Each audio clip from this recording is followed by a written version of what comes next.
আজকে আমি দেখাবো আরও একটি মার্সেল রেফ্রিজারেটরের অটো সুইচ প্রবলেম।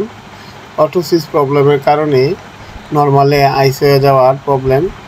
আইস হয়ে গেলে অনেক সমস্যা থাকে। নর্মালে পানি গামার কারণে শাকসবজি নষ্ট হয়ে যায়, বৈদ্যুতিক বিল বেশি টানে। এই জন্য অটো সুইচ সবসময় আপনারা খেয়াল রাখবেন আপনার ফ্রিজটা অটো হয় কি না। আপনার যে বাসার যে ফ্রিজগুলি আছে এগুলি সবসময় কন্টিনিউ চলে কি না খেয়াল রাখবেন। যদি কন্টিনিউ চলে, অটো স্টপ না হয়, তাহলে আপনারা ফ্রিজটি সার্ভিস করে নেবেন আপনাদের আশেপাশে যে কোনো টেকনিশিয়ান দ্বারা, ভালো টেকনিশিয়ান দ্বারা কাজ করাবেন। আর সুইচটি লাগানোর সময় আমরা আগে মেজারমেন্ট করে নিতেছি নাম্বারটি মেজারমেন্ট করে তারপর আমরা অটো সুইচটিকে চেঞ্জ করব। এখন একটি নতুন অটো সুইচ লাগাবো।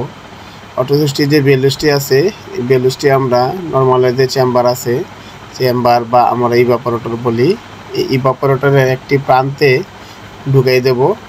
কারণ হলো কোনো অটো সুইচের বেলুস থাকে ওপেন টাইপ থাকে, আর কোনোটা থাকে ভিতরে কুলিং চেম্বারের ভিতরে, অথবা আমরা যেটাকে ইভাপোরেটর বলি ইভাপোরেটরের ভিতরে।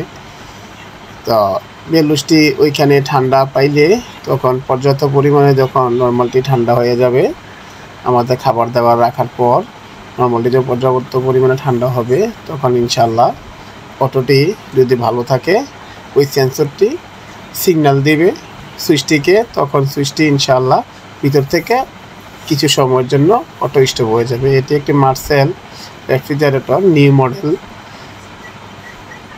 তো আমরা এখন অটো সুইচটিকে লাগিয়ে নিয়েছি, খুব সুন্দরভাবে নাম্বারটি মিলিয়ে নিয়েছি।